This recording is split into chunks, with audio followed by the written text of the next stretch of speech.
Alléluia, merci Saint-Esprit.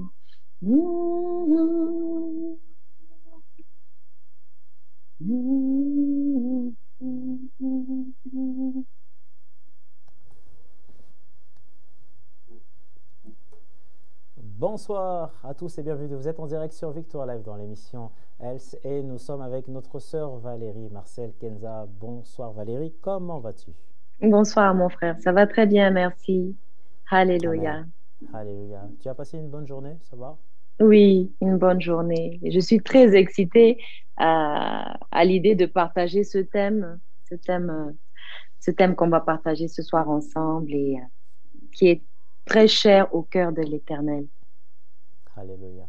Amen. Alléluia. Nous sommes en direct sur Facebook, Instagram et YouTube. Nous saluons donc tous les internautes et les auditeurs qui viennent bien sûr de se connecter. Alors Valérie, de quoi allons-nous parler ce soir? Alors ce soir, nous allons parler d'un thème qui est très important et pour lequel le Seigneur m'a interpellée récemment. C'est concernant les enfants, c'est concernant les placements abusifs d'enfants. Oui. Dont j'ai découvert l'existence parce que j'ai été confrontée à ce système-là. Oui.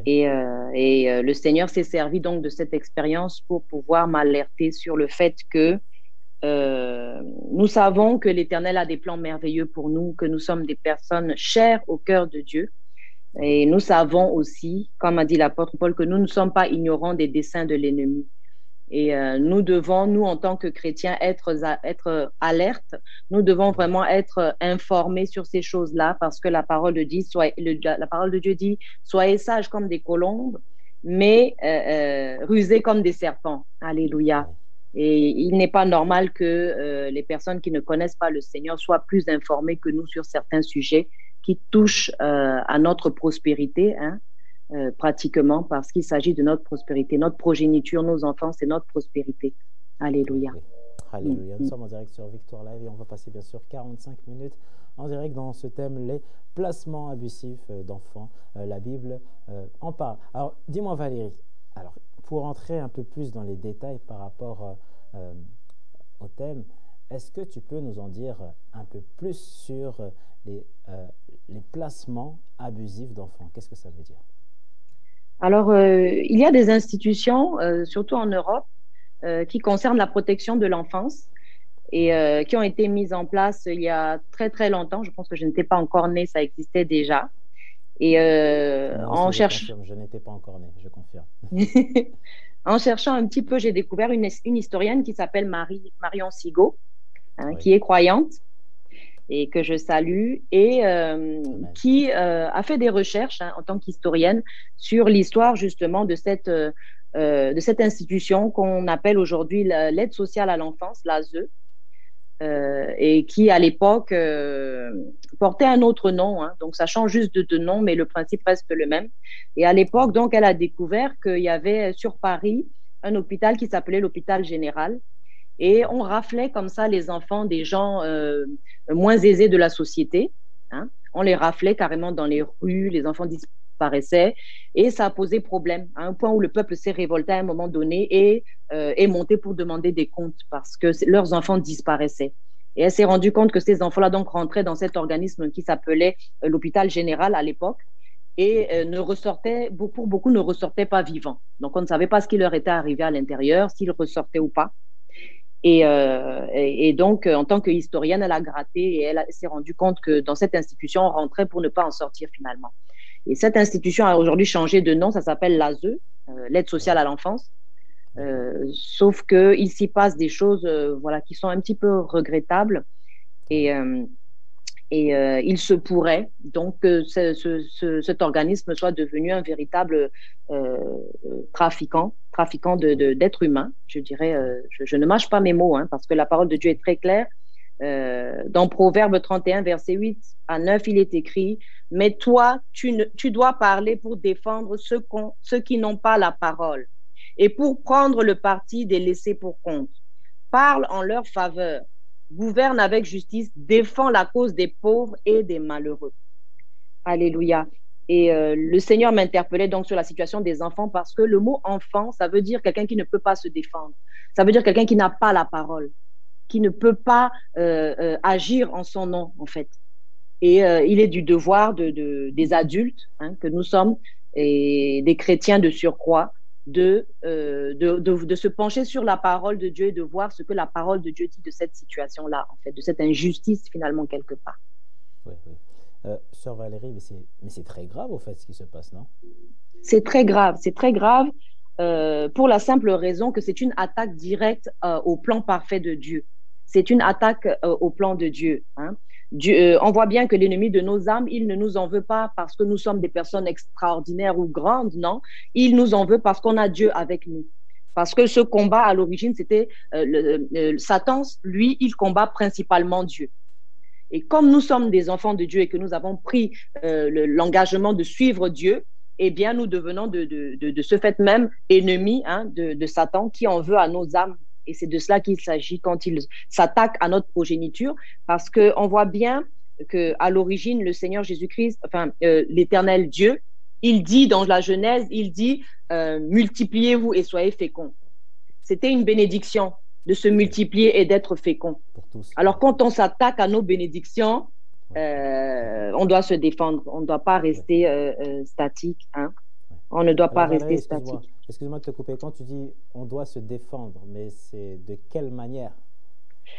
Alors, principalement par la connaissance, parce que la parole de Dieu dit dans Osée 4:6 que le peuple de Dieu périt faute de connaissance. Donc, on doit déjà s'instruire concernant ces sujets-là, essayer de se documenter pour voir ce qu'il en est. Je ne parle pas, je précise bien ici, des placements qui sont justifiés, où on enlève des enfants parce que les enfants sont en danger ou que voilà, il faut vraiment les préserver. Ça, c'est différent. Je parle des cas où le placement aurait pu être évité. Et j'ai découvert donc sur le net qu'il y avait le responsable à l'époque, le responsable de l'aide sociale à l'enfance sur Paris, Pierre Nave. Il y a une petite vidéo sur YouTube si vous voulez regarder, où on lui pose la question, des journalistes lui posent la question et il estime que la moitié des placements pouvaient être évités. Ce qui veut dire qu'il y a bien la possibilité de trouver les moyens d'aider des familles avant de leur retirer des enfants et de les priver de tout droit à un point où la famille est complètement disloquée et les parents n'ont plus aucun pouvoir sur leurs enfants. C'est une atteinte aux droits de l'enfant et de la famille. Oui. Alors Valérie, dis-moi, ce thème te touche précisément. Est-ce que par ton témoignage, est-ce que tu es aussi peut-être aussi passé par là, non? Oui, j'ai été confrontée à ce système-là parce qu'effectivement, je ne savais pas à l'époque que je m'attaquais un petit peu à cela, mais je ne faisais simplement que prier dans une maison. Voilà, une femme qui prie, c'est pas du cadre de l'exceptionnel, c'est assez normalement banal. Sauf que je me suis rendu compte que ça dérangeait certaines autorités, certains organismes, au point où ils sont venus me prendre, me menotter, m'emporter. Et comme je n'ai pas voulu céder et que je n'étais pas d'accord pour coopérer dans ce qu'ils voulaient me faire faire, eh bien, ils s'en sont pris à ma relation avec mes enfants, ce qui fait qu'ils m'ont quand même privé de mes enfants pendant une dizaine d'années. Ouais. Donc, je sais bien de quoi il s'agit et j'avoue que sans la grâce de Dieu et sans m'être plongée dans les Écritures pour comprendre en fait ce que je vivais, parce que pour moi, ça me tombait dessus. Et comme bien souvent j'entends, c'est mais pourquoi moi? Mais pourquoi on s'en prend à moi? J'ai rien fait à personne, je ne connais pas ces personnes. Eh bien, et c'est là qu'on touche au vif du sujet de la nécessité de savoir qui on est, pourquoi on est dans ce combat en fait, et de quel combat s'agit-il? Parce que il s'agit en fait de la bénédiction que l'Éternel avait donnée à l'être humain. Et le combat ici se situe au niveau des âmes, c'est-à-dire que quand on vous vole vos enfants, quand on les détruit, on s'attaque à votre prospérité, on s'attaque à ce que Dieu vous a donné de plus cher et dont vous avez la responsabilité, parce que la responsabilité des enfants, c'est la responsabilité des parents. Donc, un parent ne peut pas comme ça laisser faire ou être ignorant du fait que pendant que des couples se disputent ou qu'il y a des mésententes, parce qu'on ne prie pas correctement, parce qu'on n'est pas vraiment dans l'esprit, eh bien, il y a des vautours autour qui, eux, se frottent les mains et qui se disent on va rafler les enfants. on va rappeler les enfants. Et c'est ce danger-là qui guette tout un chacun. Et c'est vrai qu'on peut, des fois, comment dire, comment dire, on ne s'en doute même pas, mais la meilleure personne qui est enfin, la personne qui est le mieux placée pour protéger des enfants, ce sont quand même les parents, a priori. Oui. Et donc, il faut vraiment se méfier et rester sur ses gardes et vraiment, comment dire, on ne peut pas se permettre de négliger cela parce que quand on vous arrache vos enfants, quand on les détruit, c'est comme si, vous savez, comme quelqu'un qui plante un champ, comme il est dit dans la parole de Dieu, et que pendant la nuit, l'ennemi est venu semer de l'ivraie. Et vous vous réveillez le matin, le champ que vous avez planté, tout est saccagé, il n'y a plus rien. Il n'y a plus rien. Alors Valérie, dis-moi, pendant 10 ans, mais 10 années, c'est quand même, c'est pas un mois, c'est pas 12 mois, c'est quand même 10 années. Ça a dû être une épreuve terrible, non? C'est-à-dire que pendant ces 10 ans, tu n'as pas été en contact avec tes enfants? Non? Pratiquement pas, non. J'ai découvert des lieux qu'on appelle comment on appelle ça? Des lieux des points rencontres, ce qu'on appelle les points rencontres, qui sont des lieux où les parents censés être dangereux rencontrent leurs enfants. Et je ne savais même pas qu'un lieu comme ça existait. Et vraiment, c'est par la suite que j'ai compris que le Seigneur me faisait passer par tout cela pour que je puisse comprendre ce que ces parents-là vivent et que je puisse peut-être me documenter et peut-être les éclairer un petit peu sur pourquoi ils vivent cela, en fait. Parce que qu'on le sache ou pas, on est dans un combat. C'est-à-dire qu'on choisit, il n'y a que deux maîtres sur la terre. Il y a soit le diable, soit Dieu. Donc, si on ne se rallie pas à Dieu, forcément, on est dans le camp de l'ennemi. Et par contre, si on rallie Dieu et si on refuse effectivement de faire les choses que l'ennemi veut nous faire faire, on se retrouve là, la cible de l'ennemi en fait. Et tout ce qui nous appartient avec nos enfants, nos maisons, est la cible de l'ennemi. Et c'est là qu'il faut vraiment se réveiller parce que les placements abusifs d'enfants, il y en a vraiment beaucoup. Il y en a vraiment beaucoup. Le nombre d'enfants placés n'a cessé de croître depuis des années.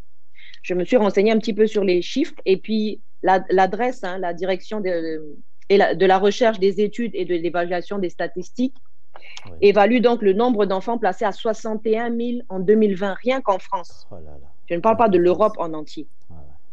Rien qu'en France, 61 000 enfants placés en 2020.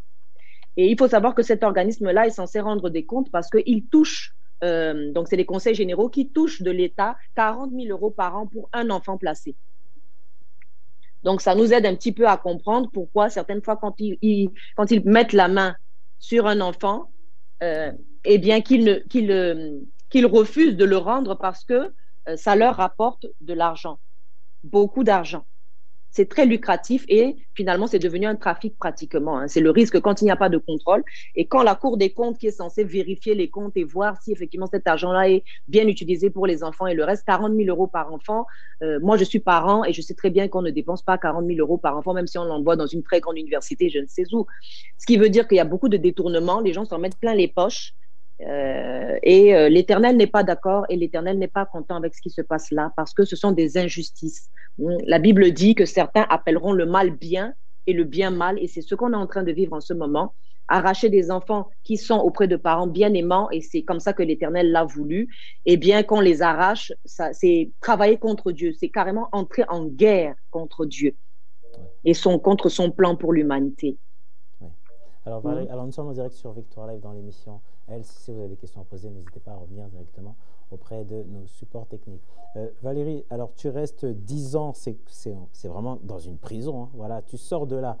Est-ce que ta vie est complètement, comment on pourrait dire, est-ce que ta vie tu te sens perdu, c'est-à-dire que tu as peut-être perdu tes repères ou pas du tout, ou il y a une autre force qui te redonne vie? J'avoue que la grâce de Dieu m'a entourée particulièrement, franchement. J'ai vraiment vécu la grâce de Dieu. Déjà au moment où j'étais internée, parce que j'ai quand même été séparée de mes enfants, emportée, menottée. Voilà, j'ai passé 1 mois, donc 28 jours en hôpital psychiatrique, sans pathologie et sans soins. C'est Dieu qui a permis qu'on ne puisse pas m'administrer de médicaments pour que mes idées puissent être claires et que mon témoignage puisse être quelque part crédible aussi, parce que c'est vrai que si j'avais été droguée, on ne saurait pas trop si ce que je disais pouvait être vrai. Mais la grâce de Dieu nous a vraiment accompagnés. Et quand je suis sortie, c'est les magistrats qui s'en sont pris à mes enfants. Et donc, on nous a séparés de force. Et je ne les voyais que 2 heures tous les samedis. J'ai fait ça pendant à peu près 4 ans. Mais j'avoue que la grâce de Dieu vraiment était sur nous et je continue de prier pour mes enfants. Et c'est pour ça que je veux vraiment encourager quelqu'un ce soir parce que je veux simplement vous dire que c'est possible d'élever ses enfants dans la crainte de Dieu. Le but de l'ennemi, c'est d'éloigner les enfants pour qu'on ne puisse pas les élever justement dans la crainte de Dieu et qu'on ne puisse pas les garder sur le droit chemin, qu'ils puissent dévier ou être mal instruits et mal élevés, hein, élevés des fois dans l'adoration de dieux étrangers, hein. Et c'est comme ça que je me suis quand même penchée sur la parole de Dieu, pour voir s'il y avait effectivement des placements abusifs dans la parole de Dieu. Et j'ai découvert de multiples histoires comme cela, entre autres l'histoire de Shadrach, Meshach et Abed-Nego, qui avait été subtilisée à une tribu pour la mettre dans une autre tribu et faire croire qu'ils étaient d'une autre tribu. Voilà, mais qui ont refusé, hein, de se souiller avec les mets du diable. Daniel a refusé de se souiller avec les mets du diable. Et il avait une apparence meilleure que celle des autres qui mangeaient à la table du roi. Il a refusé les mets succulents, il a refusé la viande, il a refusé le vin qu'il y avait à table. Il s'est nourri que de légumes et c'est un peu la symbolique de se nourrir de la parole de Dieu. Parce que quand on se nourrit de la parole de Dieu, c'est un régime particulier et on peut être dans les flammes, hein, parce qu'à un moment donné, on voit bien que Daniel a grandi. Daniel a grandi et là, il y a cette histoire de statue que Nabuchodonosor a érigée et où il demande à Daniel, voilà, il sort un décret en disant que tout le monde doit se prosterner devant cette statue-là. Et voilà, interdiction de prier d'autres dieux. Et Daniel, il ne va pas céder à cela. Il va continuer à prier son Dieu. Et même quand on va l'emporter et le jeter dans la fosse aux lions, eh bien, l'Éternel va venir pour le délivrer. C'est une histoire merveilleuse, c'est une histoire magnifique. Et ça nous parle aujourd'hui, ça parle vraiment des placements abusifs. C'est-à-dire que ce n'est pas une histoire qui est nouvelle, ce n'est pas un phénomène nouveau, c'est quelque chose qui existait déjà en temps, avant même le Seigneur Jésus-Christ. Et ça, c'est intéressant, en fait, parce qu'on se dit, on n'est pas tout seul. On n'est pas le seul à vivre ça. Il y en a d'autres qui l'ont vécu. Et là, on se demande comment ils ont fait pour s'en sortir, en fait. Et moi, je me rappelle, j'allais voir mes enfants, je leur apportais des petits appareils avec des dessins animés de la Bible qu'on aimait beaucoup regarder ensemble, des audios de prédication, des audios de louanges. Ça a été vraiment une épreuve, mais qui nous a fortifiés, en fait. Et ce que je leur apportais… Oui. Avant de continuer, pardon, mais qu'est-ce que tu racontais au fait aux enfants? Parce que peut-être aussi les enfants, ils ne comprenaient pas ce qui se passait, non? En fait, c'est particulier parce que c'est vrai qu'avant que cela ne se passe, j'étais déjà croyante et j'étais très engagée dans la prière, dans les jeûnes. Et ce qui fait que mes enfants, je les emmenais avec moi, en fait. Et c'est vrai que depuis qu'ils étaient déjà même dans mon ventre, je prophétisais déjà sur eux et je décrétais qu'ils seraient serviteurs de l'Éternel. Et donc, malgré tout ce qui s'est passé, le plan de Dieu est en train de s'accomplir. Les enfants sont grands aujourd'hui, hein, ils sont pratiquement majeurs tous les deux. Il y en a une qui est déjà majeure et le plus jeune qui va avoir 17 ans cette année. Et je bénis le Seigneur pour leur vie parce que du fait que j'étais dans la prière et dans l'intercession, vous savez, les enfants qu'on élève dans la parole de Dieu, ils sont spéciaux. Ils sentent les choses, ils voient les choses, ils ont des révélations. Le Seigneur, voilà. Voilà, ils reconnaissent très facilement la voix de l'Éternel et ils savaient tout ce qui se passait. Ils savaient détecter qui était de l'ennemi, qui était du camp de Dieu. Vraiment, je bénis Dieu, vraiment. Et les parents, il faut vraiment beaucoup prier sur les enfants. Quand vous avez l'occasion de les voir, même si c'est pas longtemps, même juste les tenir, vous invoquez la présence de Dieu, vous demandez la grâce de Dieu sur ces enfants-là et vous verrez, vous traverserez même ce que vous pensiez que vous n'auriez pas pu traverser. Au début, quand on m'a annoncé que je devais être séparée de mes enfants, j'ai cru que je n'allais pas surmonter cela. Mais la force de Dieu est venue, en fait, au fur et à mesure que tu pries, que tu adores le Seigneur, une force, et les gens le voient, l'ennemi, les gens qui vous combattent le voient finalement. Et c'est ça qui est merveilleux, en fait. C'est merveilleux, c'est une expérience merveilleuse. Amen. Dis-moi, Valérie, vraiment, sois bénie, quel témoignage. Pendant ces 10 ans, parce que j'essaie de bien comprendre, ta relation avec Dieu a toujours été au top ou pas?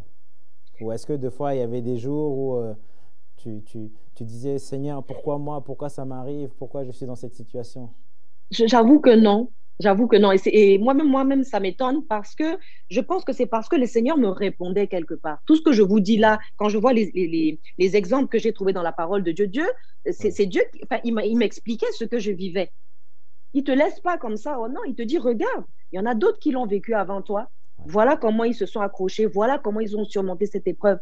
Et c'est là que c'est magnifique parce qu'on se rend compte qu'on n'est pas déboussolé du tout. Et ma foi grandissait encore plus parce que je voyais bien que le Seigneur était en train de me guider. Je voyais bien son bras sur ma vie parce que sans lui, je ne serais même pas vivante aujourd'hui pour parler. Et c'est magnifique de voir la gloire de Dieu se déployer. Autant je peux dire à quelqu'un, c'est vrai, peut-être que tu souffres aujourd'hui, mais je t'assure, si tu mets ta confiance en Dieu, mais quand tu regarderas derrière, tu n'arriveras même pas à croire ce que tu as pu traverser, en fait. C'est merveilleux, vraiment. Il y a de nombreux exemples comme ça dans la parole de Dieu. J'ai retrouvé, par exemple, par exemple, dans le mystère de la nuit, pour ceux qui se penchent sur ce que la parole de Dieu dit, qu'il y a beaucoup d'échanges la nuit, hein, en bien comme en mal, et qu'il y a donc l'histoire de deux prostituées, hein, dont les deux se sont endormis le soir avec leur bébé qui venait de naître. Et dans la nuit, il y en a une qui s'est levée pour échanger les bébés et qui a mis son bébé qui était mort auprès de l'autre. Et le matin, c'est Salomon, donc le roi Salomon, est quand même l'ancêtre des juges, hein. Je le rappelle parce que c'est les descendants de Salomon qui jugeaient alors avec sagesse, parce que pour être juge, magistrat, avocat, pour rendre le droit correctement, il ne faut pas simplement avoir fait du droit, il faut vraiment la sagesse de Dieu, parce que ce sont des serviteurs de Dieu à l'origine. Alléluia. On retrouve tout dans la parole de Dieu, hein. Rien n'est nouveau. Tout est dans la parole. Tout est dans la parole. Vraiment, je l'aime, je mange et je ne suis pas rassasiée et il y a encore à manger. C'est-à-dire que c'est un puits sans fond. On creuse et puis et il y a toujours quelque chose de nouveau et c'est magnifique. Et c'est pour cela que ce soir, je veux vraiment encourager les parents et dire que ce que vous vivez, c'est pas exceptionnel. Il y en a d'autres qui l'ont vécu avant. Et c'est le diable qui s'en prend à vos vies, qui s'en prend à vos âmes, qui s'en prend aux âmes de vos enfants. Et on doit pouvoir résister. On doit pouvoir résister, mais on ne pourra résister que si on est averti, que si on est documenté sur le sujet. Et on voit très bien, parce que la Bible parle souvent de quand le juste, il dit « le méchant complote contre moi. Pendant que je dors, pendant que je suis là, je ne le sais pas. Et le méchant, il est en train de comploter contre moi. » Donc, pour vous dire que ce n'est pas parce qu'il y a un semblant de calme et de tranquillité qu'il faut se laisser aller à l'assoupissement. Il faut vraiment garder la prière, se rapprocher de Dieu encore plus. Si c'est une épreuve qu'on vit au travers d'un placement abusif d'un enfant, c'est le moyen, c'est vraiment l'appel de Dieu à se rapprocher encore plus de lui. Parce qu'il n'y a que là qu'on est en sécurité. Excuse-moi, mais si je n'y arrive pas, si c'est très dur, si c'est très compliqué, est-ce que… Alors, je vais te poser deux questions. Est-ce que dans ce que tu as vécu, il y avait une personne, au fait, à qui tu pouvais peut-être parler de ton problème? Ça, c'est la première question. Et la deuxième question, c'est que j'ai l'impression qu'il n'y a personne qui m'écoute autour de moi. Parce que c'est peut-être bien aussi d'en parler, aussi peut-être auprès d'un proche ou, je ne sais pas, d'un pasteur. Comment ça se passe? C'est vrai qu'on peut se sentir un petit peu seul. Dans mon cas, j'étais un peu isolée, j'avoue. J'étais un peu isolée, mais c'était un temps où Dieu avait besoin de me parler, avait besoin de m'instruire sur ces choses-là, entre autres. Et ça a duré quand même une petite dizaine d'années où j'ai été vraiment isolée. Par contre, le Seigneur envoyait vers moi des gens que je n'attendais même pas, des inconnus qui m'ont prêté main forte, des gens qui ont prié pour moi pendant que j'étais internée et que je ne connaissais même pas. Et quand je suis sortie, je les ai découverts. On m'a dit, voilà, telle priait pour toi, telle famille priait pour toi. Et c'est là que je vois que la famille de Dieu et le secours de Dieu, il n'est pas à court de ressources. S'il n'y a personne, il saisit un âne, il saisit un bâton, il saisit quelque chose. Vous savez, de Dieu, rien n'est étonnant. Moi, si on me dit qu'un arbre a parlé au nom de Dieu, ça ne m'étonnera pas. Parce que le Seigneur, il a multiples moyens de pouvoir intervenir dans nos vies. Et même le fait que ce soir, on en parle, c'est vraiment pour encourager quelqu'un. C'est vraiment pour dire à quelqu'un que le Seigneur te voit dans ta situation. Tu n'es pas tout seul, tu n'es pas isolé. Et même quand je dis j'étais isolée, finalement, je n'étais pas si isolée que ça. Le Seigneur envoyait des gens, envoyait du renfort et me parlait au travers de la parole de Dieu. Et vraiment, nous voyons par exemple, c'est vraiment tellement actuel ce thème-là, parce que nous voyons dans Apocalypse, hein, qui est le livre de la Révélation, nous voyons cette bête, ce dragon, qui attendait que la femme accouche pour lui dévorer son enfant. Et c'est exactement ça l'image. Nous voyons aussi les cultes qui étaient voués à Baal et à Moloch à l'époque, qui étaient des sacrifices vivants, hein, des sacrifices humains, des sacrifices d'enfants à des divinités étrangères. Hein? Et Moloch et Baal, des dieux à qui on offrait des enfants en sacrifice. Les gens sacrifiaient leurs enfants. Et aujourd'hui, ça a pris une nouvelle forme Mais c'est toujours ça. Les placements abusifs, c'est cela, en fait. C'est arracher l'enfant d'à côté du parent pour pouvoir le malayer, en faire ce qu'on veut. Et il est exposé à toutes sortes de choses. Les choses qu'on entend dans les foyers sont vraiment, c'est choquant, c'est choquant. On parle de viol sur des enfants. On parle de violence physique. On parle de violence verbale. Et ça marque un enfant. Ça marque un enfant et il se construit avec. Et après, il faut rattraper le tout derrière. Il faut vraiment beaucoup C'est-à-dire que, prier pour ces Valérie, enfants-là. pour bien comprendre, c'est qu'il y a des conséquences, voilà.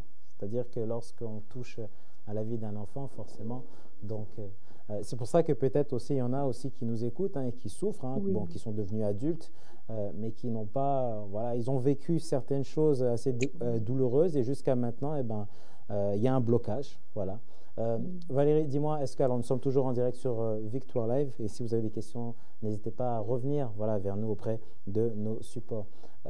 Est-ce que ce temps de confinement, de reconfinement, de Covid actuel a aggravé la situation?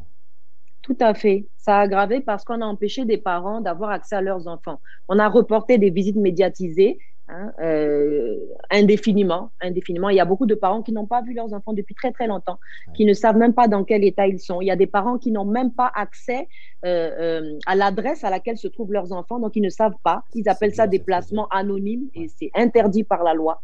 C'est interdit par la loi. Je connais un avocat récemment qui a pu obtenir une jurisprudence où les parents devaient pouvoir avoir communication du lieu où se trouvaient leurs enfants et avoir des renseignements concernant leur scolarité, concernant leur santé, concernant leur bien-être. On ne peut pas couper comme ça. C'est là qu'on voit vraiment la main du diable parce que la parole de Dieu dit que le diable ne vient que pour tuer, égorger et détruire, alors que le Seigneur Jésus-Christ est venu pour que nous ayons la vie et la vie en abondance. On ne peut pas se tromper entre ce que le diable fait et ce que Dieu fait. C'est diamétralement opposé. Opposé. Ouais. Dis-moi Valérie, en tant qu'enfant de Dieu, on doit prier par rapport à tout ce qui se passe. On sait que tout ça aussi est spirituel. Mais sur le terrain, qu'est-ce qu'on peut faire sur le terrain? Parce que nous sommes aussi absents. La question qu'on pourrait se poser, c'est que est-ce que y a-t-il peut-être des associations chrétiennes qui existent déjà? Est-ce qu'ils ont besoin de renforts pour pouvoir parler on va dire, de tout ce qui se passe? Parce qu'il faut qu'on en parle.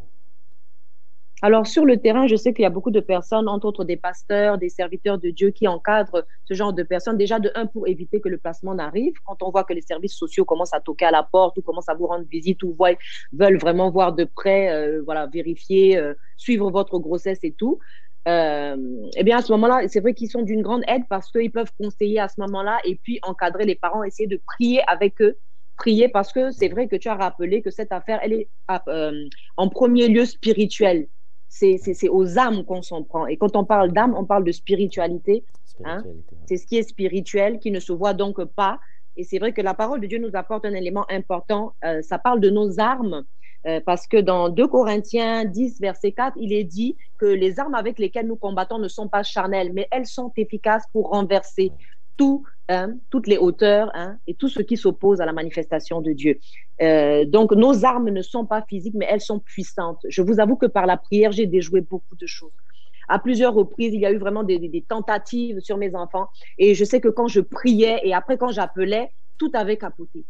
Tout avait capoté. Tout ce qu'ils voulaient faire, ça ne fonctionnait pas parce que la prière est très efficace. Et c'est vrai que pour les personnes qui continuent de croire qu'ils ne sont qu'un corps, c'est compliqué. Si la personne ne prend pas conscience qu'elle est vraiment un esprit et que donc c'est spirituellement qu'elle doit combattre ce combat-là, c'est compliqué parce que dans la chair, on ne peut pas gagner. C'est le terrain du diable, la chair.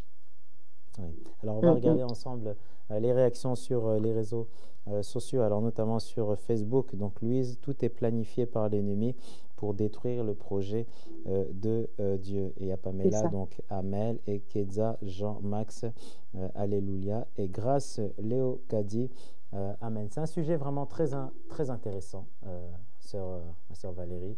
Et c'est vrai que tu as toujours eu ça à cœur, depuis que, bon, ça va faire presque 2-3 ans, je pense qu'on se connaît.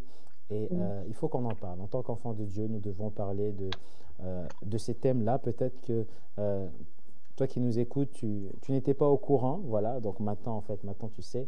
Et on doit vraiment travailler ensemble. Alors Valérie, la prochaine question qu'on pourrait se poser, c'est aller beaucoup plus loin. Donc, c'est-à-dire comment, en tant qu'enfant de Dieu maintenant, on peut travailler ensemble. Voilà. Il y a peut-être aussi, alors il y en a qui sont déjà sur le terrain, amen, gloire à Dieu, mais on devrait peut-être en parler un peu plus et pourquoi pas même les solliciter, hein. Donc on va dire même dans nos prochaines émissions pour savoir Oui. exactement en fait ce qu'ils voient, parce qu'on a besoin en fait aussi de savoir. Qu'est-ce que tu en penses?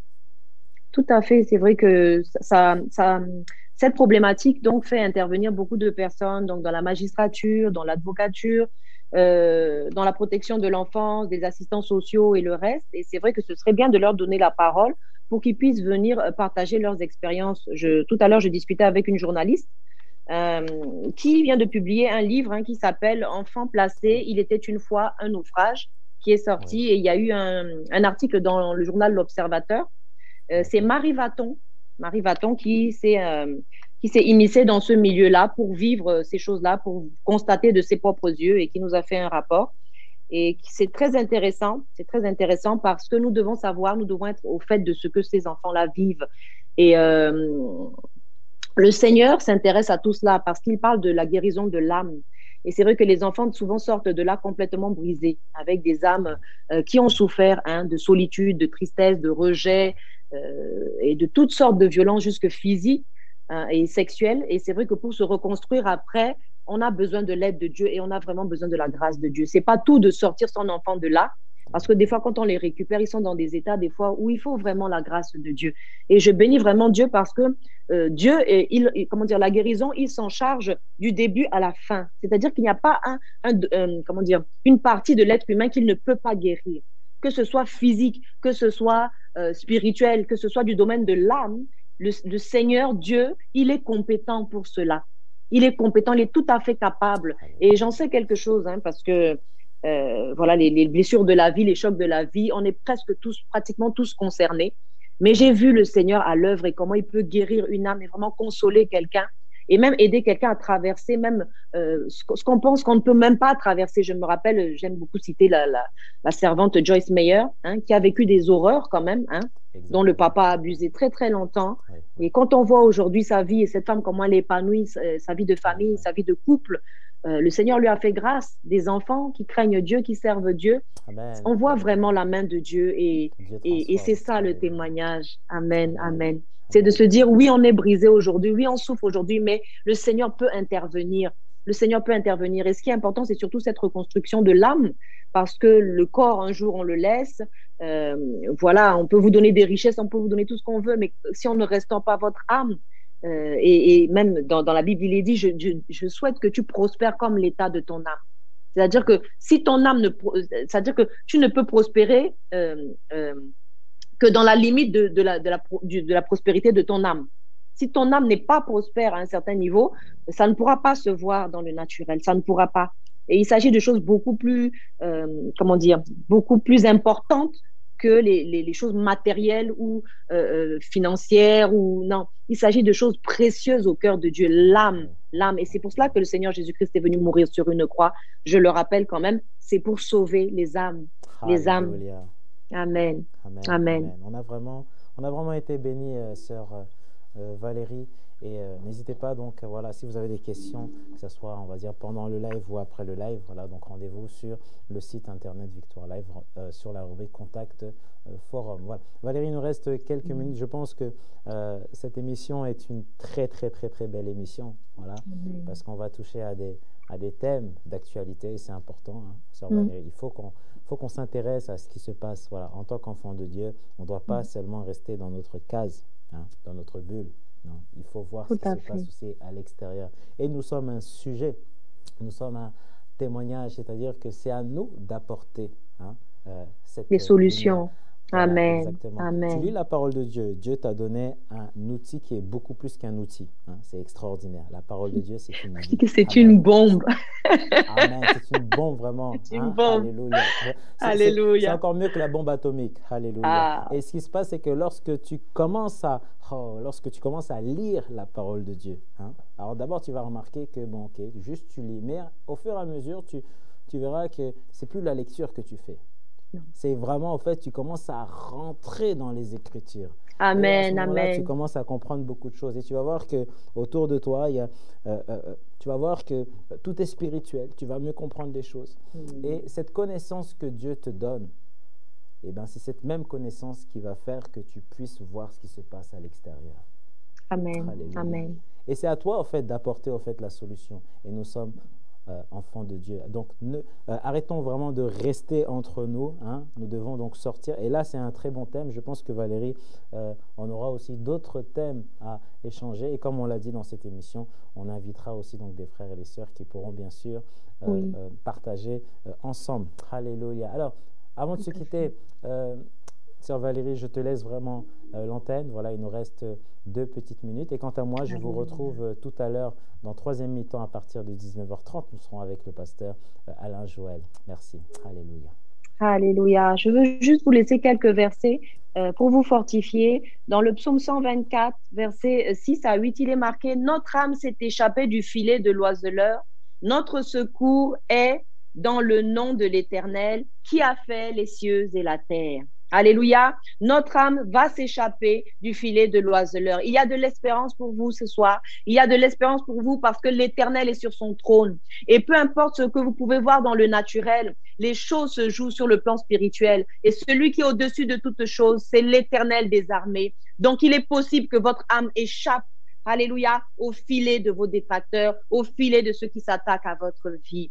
Je voudrais aussi vous dire que dans le psaume 127 au verset 3, il est dit que les fils sont un héritage, le fruit des entrailles sont une récompense. Et ça, c'est l'Éternel qui nous l'a concédé. Et nous ne devons pas laisser l'ennemi nous le voler. Alléluia. Nous devons résister à cela. Nous devons refuser ces choses-là. Alléluia. Parce que ces choses nous appartiennent. C'est notre héritage. Alléluia. Et notre récompense. Plus loin, au verset 4 du psaume 127, il est dit: les fils de la jeunesse sont comme des flèches dans le carquois d'un guerrier. Alléluia.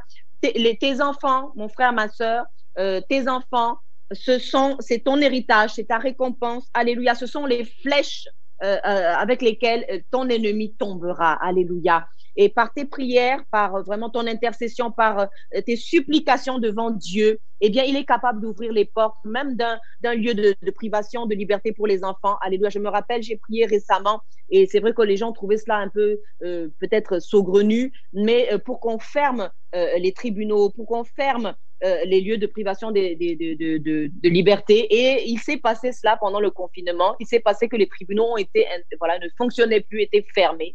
Et il s'est passé aussi parce que c'était des lieux où on rend beaucoup d'injustice en ce moment. Hein. Je salue les magistrats quand même qui sont intègres et qui rendent des décisions justes et des avocats qui travaillent.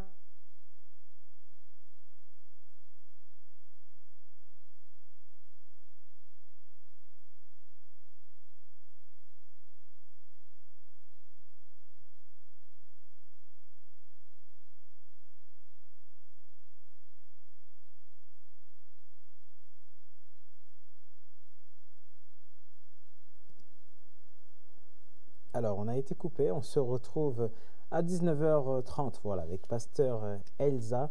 Merci à vous de nous avoir écoutés sur Victoire Live dans l'émission Else. Voilà, et nous parlons des placements abusifs d'enfants. La Bible en parle. Merci, à très bientôt.